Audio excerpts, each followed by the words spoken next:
విశాఖలో భూముల విలువ పెంచడానికి రంగం సిద్దమవుతుంది. నగర శివారు ప్రాంతంలో కాగ్నిజెంట్, టీసీఎస్ వంటి కంపెనీలు రావడంతో ఇక్కడ భూముల విలువలు భారీగా పెరుగుతాయని తెలుస్తోంది.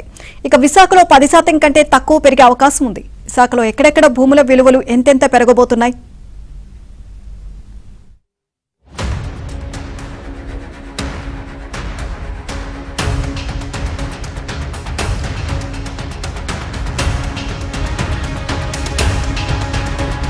ఆంధ్రప్రదేశ్ ఆర్థిక రాజధాని విశాఖపట్నంలో భూముల విలువలు భారీగా పెంచే అవకాశాలు కనిపిస్తున్నాయి.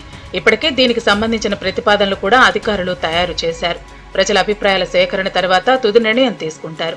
దీనితో నగర శివార్లలో భూముల విలువ పెరిగే అవకాశాలు కనిపిస్తున్నాయి. సాగర నగరానికి కాగ్నిజెంట్, టీసీఎస్ వంటి సంస్థలు రావటం, వాటికి ఐటీ సెర్చ్ పరిసరాల్లో భూములు కేటాయించడంతో ఆయా ప్రాంతాల్లో అత్యధికంగా 35% వరకు ధరలు పెంచడానికి అధికారులు ప్రతిపాదించారు.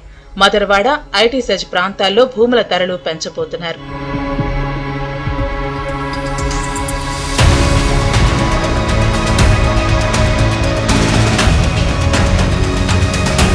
విశాఖ నగరంలో ఇప్పటికే ధరలు అధికంగా ఉండటంతో 10% కంటే తక్కువగానే పెంపునకు సబ్ రిజిస్ట్రార్లు ప్రతిపాదించారు. ప్రపంచ ప్రఖ్యాత సంస్థ గూగుల్ డేటా సెంటర్ ఏర్పాటవుతున్న ఆనందపురం మండలంలో భూముల ధరలు పెంచడం లేదు.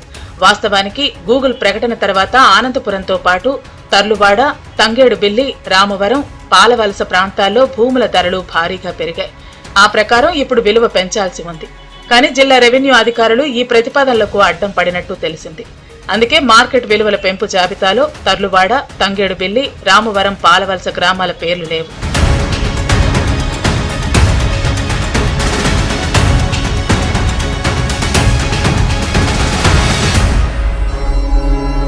ప్రస్తుతానికి కొమ్మాది జంక్షన్లో గజం 54,000 రూపాయలు ఉండగా మార్కెట్ రేటు 80,000 చెబుతున్నారు.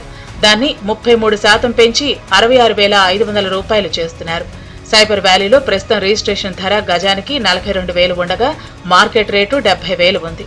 దీంతో ప్రభుత్వ ధరను 56,500కు ప్రతిపాదించారు. అంటే 35% పెంచినట్టు లెక్క. ఆ పక్కనే ఉన్న నార్త్ స్టార్, ది అడ్రస్ తదితర ప్రాంతాల్లోనూ ఇదే విధంగా 35% పెంపునకు ప్రతిపాదించారు. మధురవాడ జంక్షన్లో రిజిస్ట్రేషన్ ధర గజం 54,000 ఉండగా మార్కెట్ రేటు 90,000 పలుకుతోంది. ప్రభుత్వం కొత్త రేటు 60,500 రూపాయలు ప్రతిపాదించింది. అంటే 33% పెంచుతున్నారు. సాయిప్రియ లేఅవుట్లో గజం 37,000 ఉండగా బయట 60,000 పలుకుతోంది. దాంతో 20% పెంచి 44,500 చేస్తున్నారు.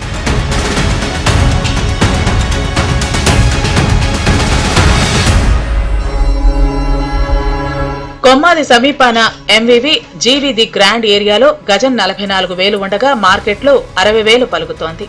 దాంతో ప్రభుత్వ రేటును గజం 46,500 చేసేందుకు సిద్ధమయ్యారు. అక్కడ ఫ్లాట్ల ధరలు చదరపు అడుగు 3,600 నుంచి 3,800 రూపాయలకు పెంచుతున్నారు. బయట 6,000కు అమ్ముడవుతోంది. పిఎం పాలెం స్టేడియం ఎదురుగా ఎంవివి సిటీ వద్ద గజం ధర 44,000 ఉండగా బయట 70,000 ఉంది. దానిని 56,500కు పెంచబోతున్నారు.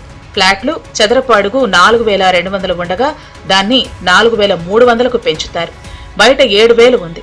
ఐటీ పార్కు ఏరియాలో గజం 44,000 ఉండగా దాన్ని 56,500 చేస్తున్నారు. దాంతో గజం 90,000 ఉండగా మార్కెట్ రేటు 1,50,000 పలుకుతోంది.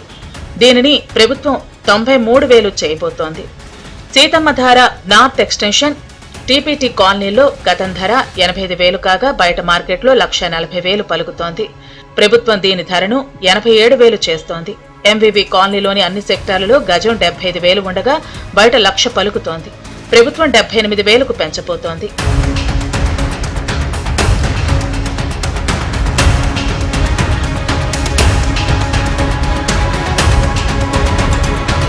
ఈస్ట్ పాయింట్ కాలనీలో ఫ్లాట్ రిజిస్ట్రేషన్ ధర చదరపు అడుగు 5,300 ఉండగా బయట 7,500కు అమ్ముతున్నారు. దీనిని 5,500 చేయబోతున్నారు. ఎంవిపి కాలనీలో ఇదే ధరలు ఉండగా అక్కడ కూడా సమానంగా పెంచే వీలుంది. విశాలాక్షి నగర్ లో రిజిస్ట్రేషన్ ధర 4,500 కాగా 200 పెంచుతున్నారు. ఎన్నికల ముందు హామీ ఇచ్చిన కూటమి నేతలు ఇప్పుడు దాన్ని నిలబెట్టుకోవాలని కోరుతున్నారు. గూగుల్ సంస్థలు ఏవైతే ఉన్నాయో గూగుల్ అనేది తర్లువాడ గానీ లేదంటే మన అడివరం గానీ ఇతర మన అచ్యుతాపురం గానీ ఇలాగా గూగుల్ సంస్థకు అనేది చాలా తక్కువ కారు చౌకగా 99 పైసలకి అనేది కట్టబెడుతున్నారు. ఈరోజు కనీసం ఆ భూములు అనేది నిరుపేద ఎవరైతే మధ్యతరగతి కుటుంబీకులు ఉన్నవారో ఆ భూమి కొనుగోని ఇల్లు కట్టుకోవాలంటే కలగా మిగిలిపోయిన పరిస్థితి అనేది ఉంది.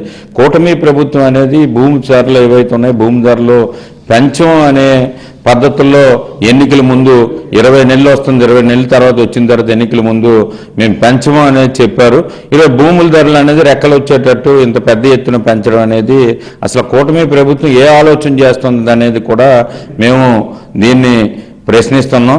ప్రధానంగా మీరు ఏదైతే అప్పుడు ఇచ్చే హామీలు ఏవైతే ఉన్నాయో హామీలు ముందు నెరవేర్చే విధంగా కూటమి ప్రభుత్వం అనేది ముందుకు. నిజంగా మీకు ఆదాయ మార్గం కావాలని అనుకుంటే కార్పొరేట్ సంస్థలకి ఉచితంగా 99 పైసలకి భూములు ఇచ్చేసి సామాన్యుడు ఇల్లు కట్టుకోవడానికి అవకాశం లేకుండా, సామాన్యుడు స్థలం కొనుక్కోవడానికి అవకాశం లేకుండా భూముల రేట్లు పెంచడం అత్యంత దుర్మార్గం. ఈరోజు గవర్నమెంట్ రేటు 50,000 ఉంటే ఆ ప్రాంతంలో 1,50,000 ఇప్పటికే ప్రైవేటు సంస్థలు భూములు అమ్ముతుంటే ఈ పెంపుతో మరింత పెరిగే అవకాశం ఉంది. అందువల్ల సామాన్యుని పైన భారం పడకుండా, సామాన్యుని పేద భూములు కొనుక్కోవడానికి అవకాశం లేకుండా ఈరోజు కూలోనాలు చేసుకొని సొంతిల్లు కావాలి, సొంతిల్లు కొనుక్కోవాలి, సొంతిల్లు కట్టుకోవాలనుకున్నోడికి మరింత సరాఘాతం ఈ భూముల విలువ. భూముల పెంపు ప్రతిపాదనల వివరాలని రిజిస్ట్రేషన్ల శాఖ వెబ్సైట్ తో పాటు ఆయా ప్రాంతాల్లోని సబ్ రిజిస్ట్రార్ కార్యాలయాల్లో అందుబాటులో ఉంచారు. అభ్యంతరాలను పరిశీలించిన తర్వాత కొత్త ధరలు ఫిబ్రవరి 1 నుంచి అందుబాటులోకి వస్తాయి.